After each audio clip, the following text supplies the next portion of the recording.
ओम अरहम। संतता की दिव्य सुवास और चिंतन की दुधिया चांदनी से विश्व चेतना को शीतलता प्रदान करने वाले महापुरुष का नाम है आचार्य महाश्रमण। आचार्य महाश्रमण जी की अनुकंपा मुलुंड वासियों पर हुई एवं साध्वी स्वर्ण रेखा जी का चातुर्मास मुलुंड को बख्शाया।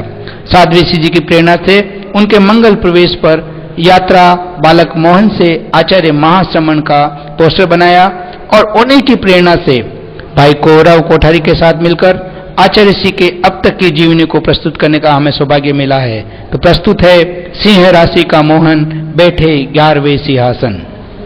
विश्व क्षितिज पर उदित अनेकानेक धर्मों में उत्तिदोदित धर्म है जैन धर्म। जैन धर्म में तीर्थंकरों ने अपूर्व त्याग, नैतिक दृढ़ता, व्यापक दृष्टिकोण से जीवन उपयोगी सिद्धांत प्रस्तुत किए। जिस सिद्धांतों की प्रतिपालना के लिए आचार्य भिक्षु ने धर्म क्रांति का शंखनाद किया। आचार्य की दृढ़ता पूर्वक प्रतिपालना के लिए स्वयं का समर्पण प्रभु के चरणों में कर दिया। चारित्र शुद्धि के लिए हुए तेरापंथ के उद्भव ने संगठन, मर्यादा, एक आचार्य की अनुशासना से संघ चमन को विकसित कर दिया। एक एक आचार्यों ने श्रद्धा एवं विनय को पैतृक संपत्ति मानकर दिन प्रतिदिन इस संघ को वृद्धिंगत किया।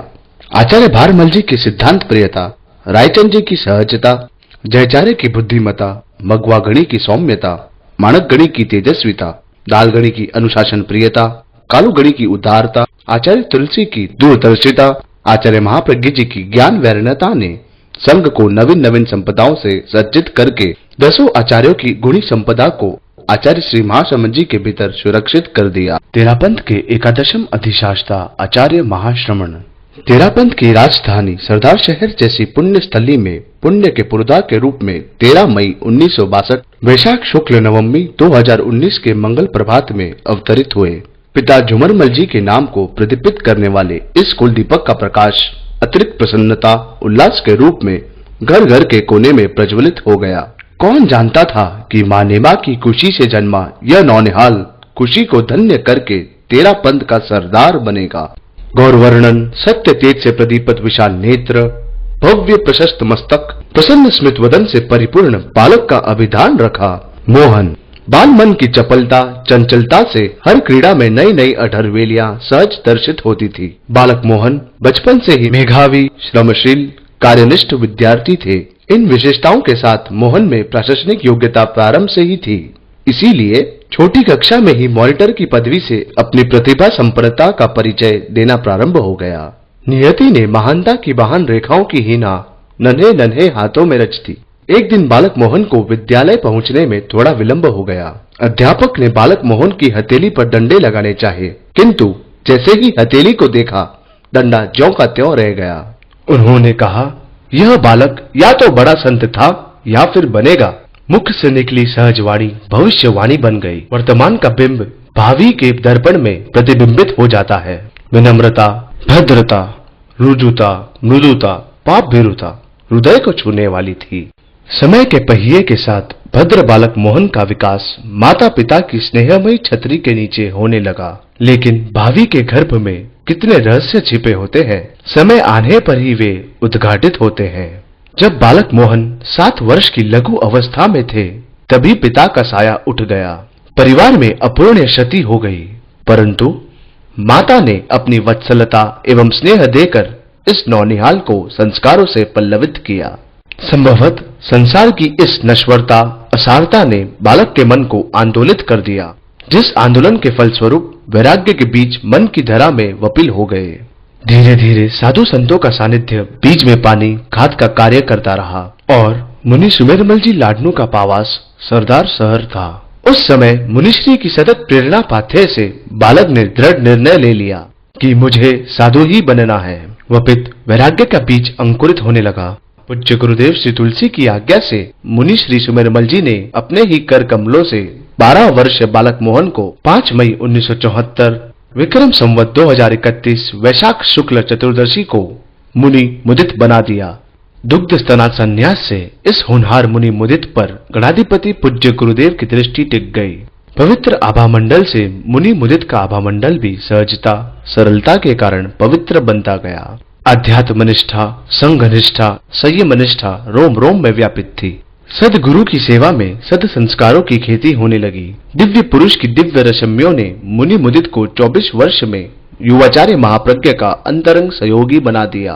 दो गुरुओं के मध्य वात्सल्य एवं अनुशासन के साथ मुनि मुदित के विकास की दिशाएं खुलने लगी। मई का महीना मुदित के लिए उपलब्धि भरा रहा। 14 मई को साजपति की नियुक्ति हुई। शहने शहने इसी क्रम में चंदेरी की धरा पर चंदेरी के चांद ने गुरु प्रसाद बख्शाते हुए महाश्रमण पदवी पर विभूषित किया। यह गौरवशाली पद रचनात्मक कार्य करने की दिशा में एक नया कदम था। पुरुषार्थ की परिक्रमा करने वाले महाश्रमण को पूज्य गुरुदेव ने अनेक कसौटियों पर कसा, पर हर कसौटी में स्वयं को खरा उतारा। तभी गणाधिपति पूज्य गुरुदेव ने फरमाया, महाश्रमण बहुत भला है, बहुत विनीत है, इसे कुछ भी कह दो, यह इतना सरल है कि कुछ कहा नहीं जा सकता। मैं कहता हूँ साधु हो तो ऐसा। जिस शिष्य ने साधुत्व के हर मानक पर स्वयं को कसकर गुरु को विश्वस्त कर दिया, उसका संयम उत्कृष्ट कोटि का बन गया। 2 ज्योतिर्पुंजों की ज्योतिर्मय रश्मियों से ज्योतित महाश्रमण ने स्वतंत्र रूप से यात्राएं भी की।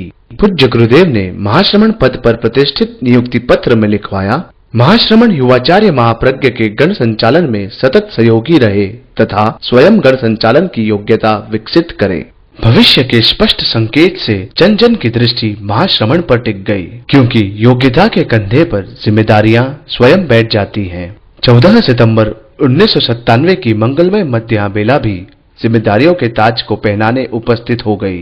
जब आचार्य महाप्रज्ञ ने कहा, आओ मुदित, इस शब्द के उच्चारण के साथ ही लाखों हाथ हवा में लहराने लगे। जय निनाद से धरती अंबर गुंजित हो गया। अब मुनि महाश्रमण 36 वर्ष अवस्था में युवाचार्य महाश्रमण बन गए।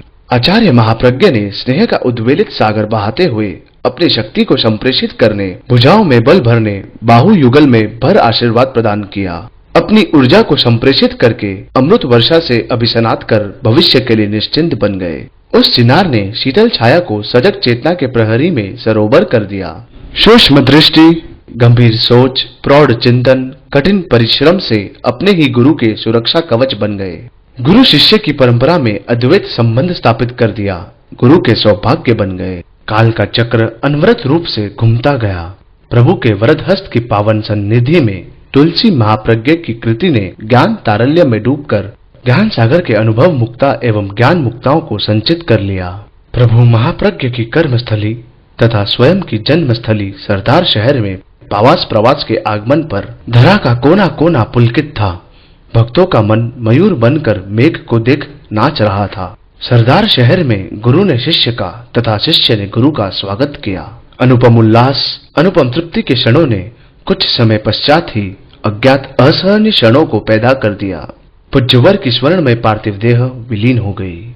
9 मई 2010 को युवाचार्य महाश्रमण सहज ही आचार्य महाश्रमण बन गए। आचार्य पदाभिषेक समारोह विधिवत रूप से 23 मई 2010 को सरदार शहर की पावन धरा पर 48वें वर्ष में परिसंपन्न हुआ।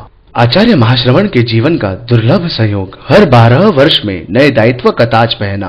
तेरापंथ की राजधानी 11वें पटधर की जन्मभूमि, कर्मभूमि, दीक्षा भूमि, आचार्य पदाभिरोहण भूमि भी बन गई। महाप्रज्ञ रूपी सूर्य की ज्योत्सना से अभिसिंचित 11वें सूर्य ने अपनी तेजस्विता से नहलना प्रारंभ कर दिया। तीर्थ तारण महाश्रमण करुणा का स्रोत बहाकर जन जन को करुणा रश्मियों से भिगो रहे हैं।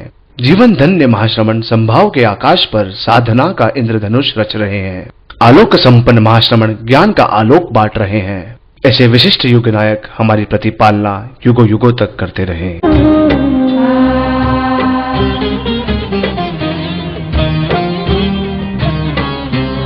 अरे हम अरे हम अरे हम अरे